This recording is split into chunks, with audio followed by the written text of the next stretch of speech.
Well, to start with the last one, I think he would be amazed that homeschooling is as popular as it is, because he wrote in Teach Your Own, and he wrote, and you could find out on some of his talks on TV and stuff that I've got on the internet.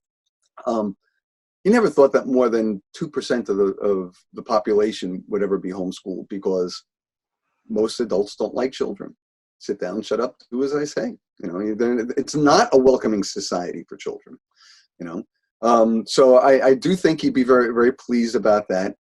Even back in the 80s, there is this riven, this divide, between the secular and the religious homeschoolers, and that in some ways has gotten bigger. But that's only because secular homeschooling has grown and religious homeschooling is growing, but not at the same rate, I feel. But it's interesting, and I'd like to, we've always been able to bridge that, in one way or another.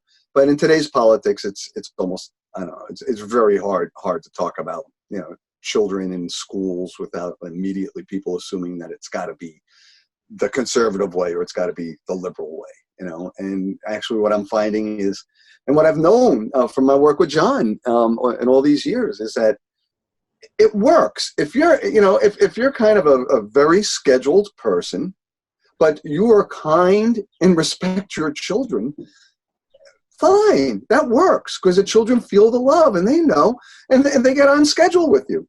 It's like, some parents don't want, sleep with their children as we did, when they're babies, and others, want them to cry it out. I mean, it can work, but it's like, what are you comfortable with, And, I know so many parents that are very uncomfortable with the crying it out, but they feel, well, that's what the professionals recommend.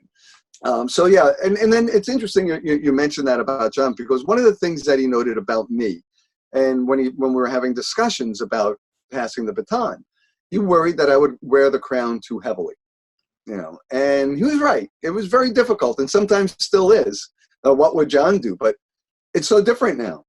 There were the internet didn't exist, There weren't people, monitoring everything behind the scenes that you're doing online. I think that's very, very nasty, the way this whole thing is turning into a surveillance education, and it affects your ability to find work, and so on. So it's a very unfair situation. But John was always very skeptical. In fact, I put up a few posts because I'm taking Growing Without Schooling magazine, all 141 issues, and I'm putting them into volumes, and I'm working on volume 4 now. And this is the last set that John edited. He about 3/4 of the way through, he passes away, and it's very difficult for me to get through this. To be honest, I'm really, find talking about it helps, but because after John passed away, we had a volunteer, a lovely family, the Van Doren family, and they've always brought their children there.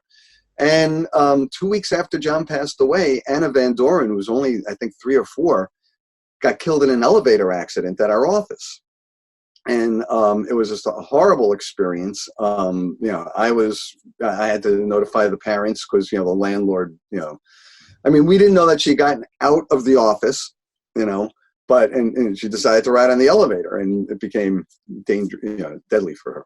So that really showed me that, we also need to be real careful about this idea of work. And as, lawyers and stuff pointed out, look, that elevator was dangerous for adults. It didn't matter it was a child, but I don't want to get into that. It's too emotional. But that was really hard, trying to deal with those two.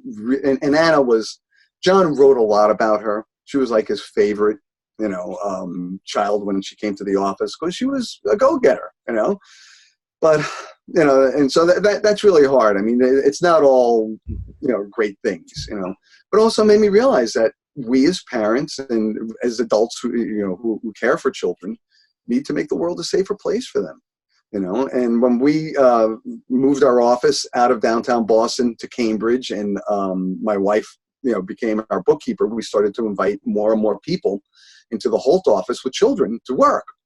And so we would create play spaces and make sure things were safe. And one of the employees would be paid to just take the kids to the playground if it got too crazy indoors, stuff like that.